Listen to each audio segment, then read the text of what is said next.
Hello everyone. आज हम अर्थशास्त्र में देखेंगे मानव संसाधन, ह्यूमन रिसोर्स। मानव संसाधन तो पता ही होगा, यानी कि वैसा संसाधन जो मानव के द्वारा निर्मित किए जाते हैं, मानवीय संसाधन कहलाते हैं। ठीक है, तो मानव संसाधन में हम लोग देखेंगे आज साक्षरता दर, यानी कि लिटरेसी रेट। साक्षरता दर किसे कहते हैं, लिटरेसी रेट क्या होता है?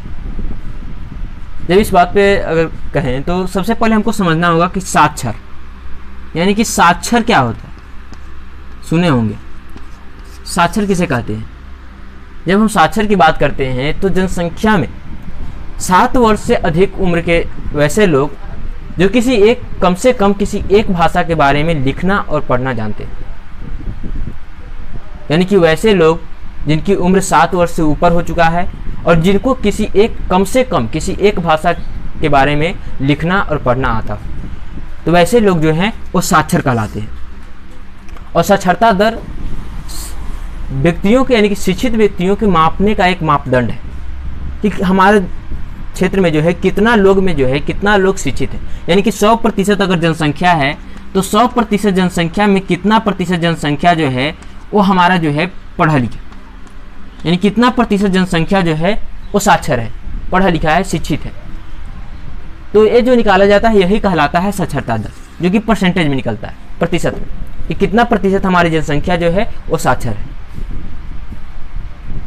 इसमें जो है शिक्षा से संबंधित यानी कि जो है वो सभी बातों को जो है इसमें सम्मिलित किया जाता है। यही जब हम बात करते हैं तो 1951 ईस्वी में बिहार की अगर बात करें तो 1951 ईस्वी में बिहार का साक्षरता दर जो है वो 12% था।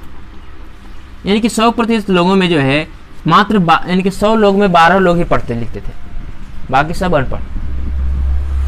वही जब हम बात करें तो धीरे धीरे जब हमारा देश स्वतंत्रता के पश्चात जो है धीरे धीरे शिक्षा पे ध्यान दिया गया, इसको बढ़ावा दिया गया, तो साक्षरता दर में लगातार वृद्धि देखने को मिला और लगातार जो है इसमें वृद्धि होते गया। और जब 2011 की अगर जनगणना की बात करते हैं तो 2011 की जनगणना के अनुसार अभी जो बिहार का साक्षरता दर है वो 61.8 यानी कि जो है प्रतिशत हो चुका है। यानी कि 61.8% आज का यानी कि है बिहार का साक्षरता दर। यही अगर भारत की कहें तो भारत का 73% है, जिससे कि यानी कि जो है एक तरह से बहुत यानी कि जो है वो कम साक्षरता दर देखने को मिल रहा है। यही जब हम बात करते हैं तो बिहार में जो है पुरुषों और स्त्रियों के बीच जो है साक्षरता दर को लेकर जो है बहुत भिन्नता देखने को मिलता है, क्योंकि यहाँ जो है प्रमुख रूप से कृषि प्रधान है। तो यहाँ की अधिकांश यानी कि पहले की यानी कुछ मान्यताएं को लेकर जो है बिहार में यानी कि स्त्रियों को यानी कि पढ़ने के प्रति जो है अब की अपेक्षा पहले यानी कि बहुत कम ध्यान दिया जाता था, बहुत कम स्त्रियाँ पढ़ती थी। लेकिन आज भी अगर देखें तो इसमें बहुत तरह की विभिन्नताएं देखने को मिलती है। आज भी अगर बात करते हैं तो 71.1% जो है पुरुष साक्षर हैं, लेकिन वही अगर बात करें तो महिलाएं जो है वो 51.2% ही है। यानी कि 71% पुरुष जो है वो शिक्षित है और 51% जो महिलाएं हैं वो शिक्षित है, जो कि महिलाएं जो है पुरुष की अपेक्षा बहुत यानी कि एक तरह से कहें तो कम शिक्षित।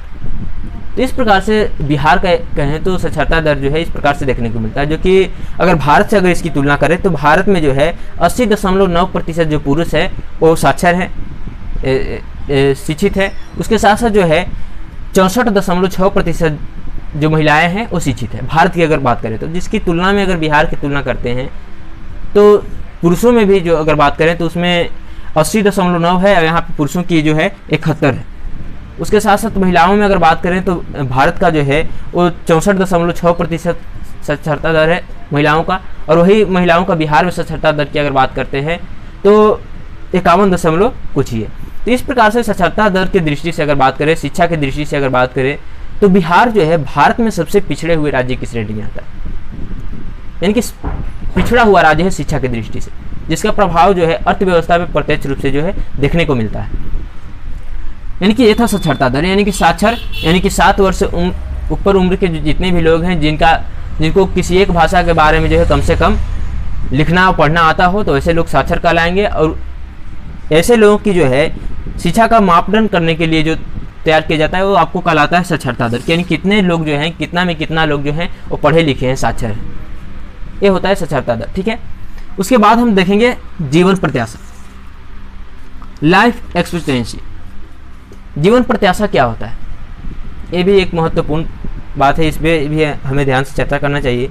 जैसे कि अगर बात करें जीवन प्रत्याशा का, तो जीवन प्रत्याशा से हमारा आशय है कि हमारा जैसे कि कोई बच्चा जन्म लेता है, तो जन्म लेने के पश्चात यानी कि उसका औसत आयु क्या है, यानी कितना, यानी कि लोगों का जो है, उस क्षेत्र के लोगों का जो है जीवन प्रत्याशा कैसा है, कितना वर्ष तक यानी कि जो है जीवित रहने का औसत आयु उनका क्या है, उसी को यानी कि कहें तो किसी भी व्यक्ति के जीवित रहने का जो औसत आयु होता है वही जो है दूसरे शब्दों में कहें तो जीवन प्रत्याशा यानी कि इसको कहा जाता है। यानी कि किसी भी क्षेत्र में जो है वहाँ के रहने वाले जो लोग हैं उनका औसत आयु होता होगा कि वहाँ के लोग जो हैं वो कितना वर्ष यानी कि लगभग वहाँ के यानी कि जीवित रह सकते हैं। जैसे कोई बच्चा जन्म लिया तो उसका औसत आयु निकाला जाता है कि यानी कि बच्चों का जो है कि औसत आयु यानी कि वो कितना वर्ष तक जो है जीवित रह सकता है, औसत उम्र जो है निकाला जाता है। तो यही कहलाता है जीवन प्रत्याशा यानी कि लाइफ एक्सपेक्टेंसी। उसके इसी में अगर बात करें तो बिहार वासियों का जो है 1981 में 53 वर्ष था, यानी कि 1981 की अगर बात करें तो जीवन प्रत्याशा जो था वो 53 वर्ष हुआ करता था।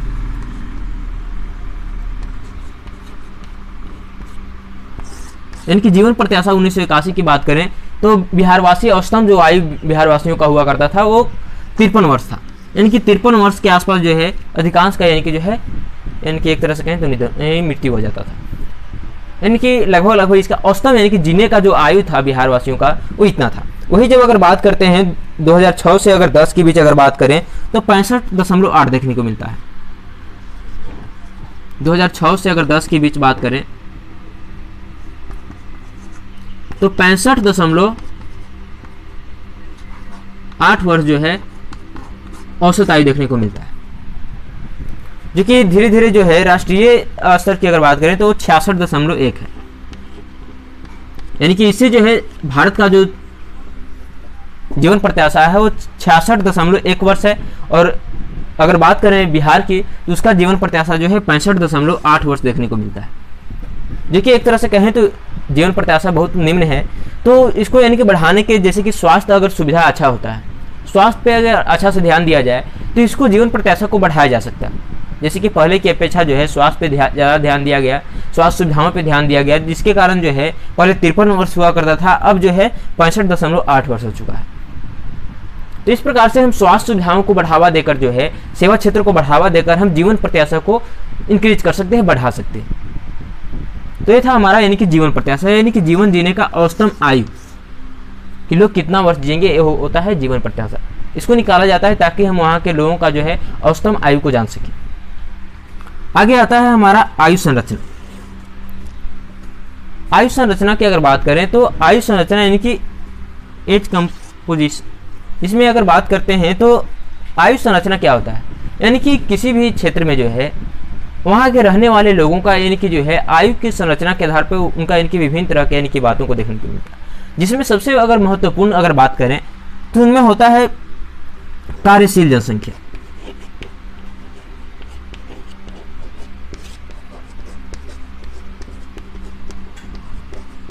यानी कार्यशील जनसंख्या किसे कहेंगे, तो वैसा जनसंख्या जो कार्य करने में लगा हुआ है, यानी कार्य करने में लगा हुआ जो जनसंख्या होगा वो कहलाएगा आपको कार्यशील जनसंख्या।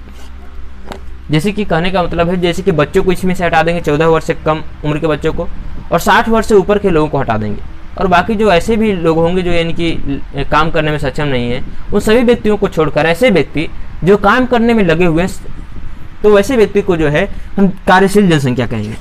तो जैसे कि अगर बात करें बिहार की अगर आयु संरचना की बात करते हैं तो यहाँ पे यानी कि प्रमुख रूप से किसी भी क्षेत्र को विकास के लिए अगर वहाँ पे आर्थिक विकास करना है तो उसके लिए हमको कार्यशील जनसंख्या ज़्यादा होना चाहिए, तब वहाँ के यानी कि जो है हम उसका विकास जो है तेज़ी से अच्छे तरीके से जो है कर सकते हैं।